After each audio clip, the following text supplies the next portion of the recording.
है कि हिमांशु जो है वो एकदम ज़मीन पर गिर जाता है और गिरते-गिरते वो अपनी माँ की गोद में सो जाता है। अब माँ जब उसे जगाने लगती है, माँ का नाम लक्ष्मी देवी है, तो हिमांशु उठ नहीं पाता है और माँ जो है वो अ, अपने और भी लोगों को इकट्ठा करके फिर उनको हॉस्पिटल ले जाया जाता है, जहाँ पे हॉस्पिटल उनको मृत घोषित कर देते हैं। दोस्तों, आपको पूरा पता चलेगा इस कहानी में कि आखिर हुआ क्या और हिमांशु को किसने घायल किया और क्या कारण था कि उसके ऊपर हमला जानलेवा हमला हुआ और आखिर वो कौन लोग थे? एक विशेष समुदाय के लोग थे। लड़की का मामला था, लड़की जो थी वो एक दूसरे समुदाय की थी और ये जो था, ये हिमांशु जो था वो एक हिंदू था और लड़की जो थी वो एक मुस्लिम समुदाय की थी। तो आप पूरी कहानी सुनना। राधे राधे, आदाब, सत श्री अकाल, नमस्कार। आप लोगों का मेरे यूट्यूब चैनल पे बहुत ज्यादा हार्दिक अभिनंदन है। आप सब लोग कैसे हो? आई होप दोस्तों आप सब लोग बहुत ही अच्छे से होंगे। हाँ, आज जो है वो आपको एक ऐसी कहानी में पता चलेगा दोस्तों, जहाँ पे जिसमें एक परिवार रहता है। परिवार में माता-पिता हैं और लड़का है जिसका नाम हिमांशु है और हिमांशु का नाम चीकू भी है। ये कहानी जो है वो दोस्तों दिल्ली की है, दिल्ली के मंगोलपुरी इलाके की है, जहाँ पे बुधवार की रात 9 अप्रैल की बुधवार की रात को जो है वो ये हुआ सब कुछ। तो चलिए आप पूरी कहानी सुनना। मंगोलपुरी इलाके के संजय नगर कॉलोनी की गली नंबर 2 में जो है वो हिमांशु का घर है और हिमांशु अपने माता-पिता के साथ रहता है। हिमांशु का नाम चीकू है। हिमांशु की उम्र 19 साल की है, लेकिन गली नंबर 3 में जो है वो वहीं पे एक फैमिली और रहती है। मंगोलपुरी इलाके की गली नंबर संजय कॉलोनी की गली नंबर 3 में एक फैमिली और रहती है, जहाँ पे जो कि मुस्लिम समुदाय से वो लोग बिलॉन्ग करते हैं और ये जो है वो ये हिंदू समुदाय से बिलॉन्ग करता है।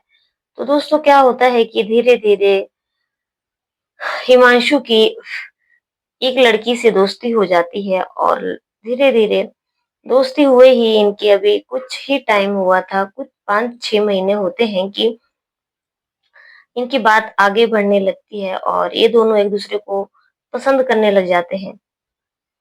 एक-दूसरे को पसंद करने लग जाते हैं, एक-दूसरे का नंबर भी ले लेते हैं और फ़ोन पे बात करने लग जाते हैं। अब दोस्तों क्या था कि हिमांशु भी जो है वो उस लड़की को प्रेम करता था और ये लड़की भी जो है वो हिमांशु को प्रेम करती थी। एक दिन दोस्तों क्या होता है कि अ, इस लड़की के घर में ये पता चल जाता है कि ये जो है वो हिमांशु के साथ बातचीत करती है और इनका आपस में प्रेम प्रसंग चल रहा है। तो घर वाले जो हैं वो हिमांशु के घरवालों से बात करते हैं और का मामला जो है वो आपस में ही समझौता इन लोगों का हो जाता है कि आज के बाद जो है वो दोनों एक दूसरे दूसरे से कभी भी बात नहीं करेंगे। तो ये दोनों मान जाते हैं।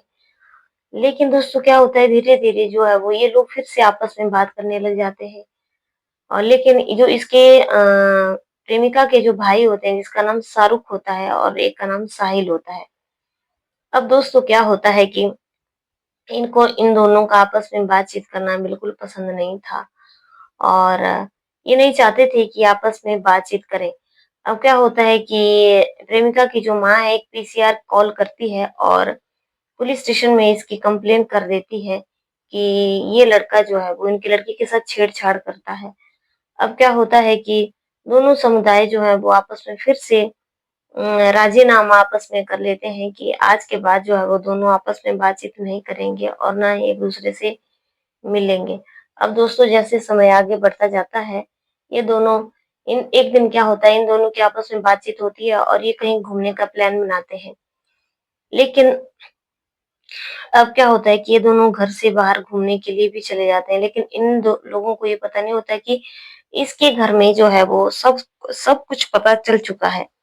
अब इसके जब प्रेमिका के घर में सब कुछ पता चल जाता है तो ये इन दोनों को खोज निकालते हैं और लड़की को जो है वो अपने घर भेज देते हैं और हिमांशु को रात फिर हिमांशु को भी उसी के घर भेज देते हैं। लेकिन इन लोगों ने एक प्लान किया होता है कि अब इनको जो है वो हिमांशु को ये किसी बहाने से बाहर बुलाते हैं।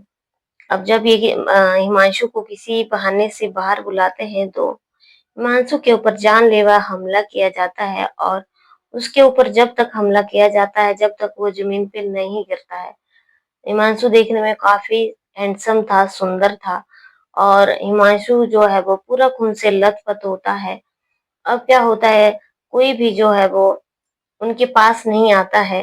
हिमांशु काफ़ी चिल्लाता है। अब ये उस पर जब तक हमला करते रहते हैं, जब तक उसका जो है वो ज़मीन पे गिरना गिरना शुरू नहीं हो जाता है। अब हिमांशु की टाँगें लड़खड़ाने लगती हैं और वो अपनी जान बचा कर के जो है वो अपने घर की तरफ भागने लगता है, क्योंकि गली नंबर 2 और गली नंबर 3 में थोड़ा-सा ही डिस्टेंस होता है। अब दोस्तों क्या होता है कि अब आगे जाकर के हिमांशु अपनी गली में पहुँच जाता है तो उसको उसकी माँ जो है वो वहाँ पे दिखाई देती है गली में खड़े हुए, और हिमांशु जो है वो वहीं पे गिर जाता है। माँ जो है वो उसको अपनी गोद में उसके सर को रखती है, लेकिन वो खून से इतनी बुरी तरह लथपथ था और वो अपनी ही माँ की गोद में जो है वो अपने प्राण छोड़ देता है। लेकिन नहीं होता है कि अब हिमांशु जो है वो हमेशा-हमेशा के लिए इस दुनिया को छोड़ कर के जा चुका है। अब दोस्तों क्या होता है कि माँ बहुत ज़्यादा वहाँ पे चिल्लाने लगती है, रोने लगती है। काफ़ी लोग वहाँ पे इकट्ठे हो जाते हैं और उसको एकदम हॉस्पिटल ले जाया जाता है। हिमांशु को जब हॉस्पिटल पहुँचाते हैं तो जब डॉक्टर उसे देखते ही उसको बता देते हैं कि वो ये दुनिया छोड़ कर के जा चुका है, डॉक्टर उसे मृत घोषित कर देते हैं। अब वहाँ पे काफ़ी रोना-पीटना होना होना शुरू हो जाता है दोस्तों।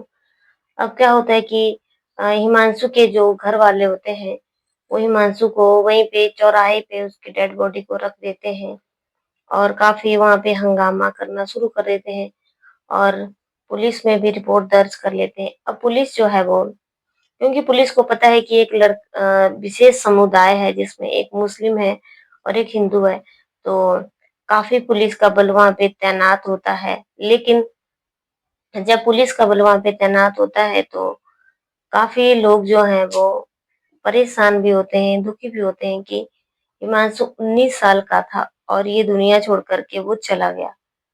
अब दोस्तों क्या होता है कि हिमांशु को फिर उसका शव जो है वो घर ले आते हैं और उसका अंतिम संस्कार कर दिया जाता है और पुलिस जो है वो सीसीटीवी कैमरे खंगालती है, क्योंकि आजकल सीसीटीवी कैमरे हर किसी ने लगा रखे हैं।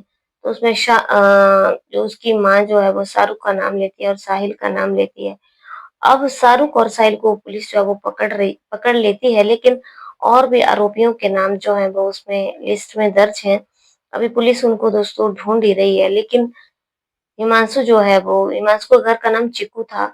वो ये दुनिया छोड़ कर के हमेशा-हमेशा के लिए जा चुका है और उनके घर की बहुत बुरी हालत है। कारण ये हुआ कि ये जो उसकी प्रेमिका थी, उसके घरवालों को बिल्कुल भी पसंद नहीं था कि वो हिमांशु से बातचीत करे और उन उसके साथ आना-जाना बिल्कुल भी पसंद नहीं था। उन्होंने उसको हिदायत भी दी हुई थी, लेकिन ये दोनों मान नहीं रहे थे। लेकिन दोस्तों कई बार ऐसा होता है कि अलग-अलग समुदाय से जो हैं वो जो प्रेमी-प्रेमिका होते हैं, मिल नहीं पाते हैं और कई अपनी जान दे देते हैं और कइयों को दुनिया वाले जो हैं वो जीना नहीं देते हैं, उनको मार देते हैं। लेकिन दोस्तों मैं इस कहानी के अंत में यही बोलती हूँ कि मारने से और काटने से सारी बातें हल नहीं हो जाती हैं और इस दुनिया में जो है वो हर इंसान को जीने का अधिकार है, लेकिन मारने का अधिकार किसी को भी नहीं है कि वो किसी की ज़िंदगी के साथ खिलवाड़ करे। फिलहाल आपका इस कहानी के प्रति क्या नज़रिया है? आप ज़रूर हमें कमेंट बॉक्स में बताना। कल की कहानी में फिर से मिलती हूँ, तब तक के लिए जय हिंद, जय भारत।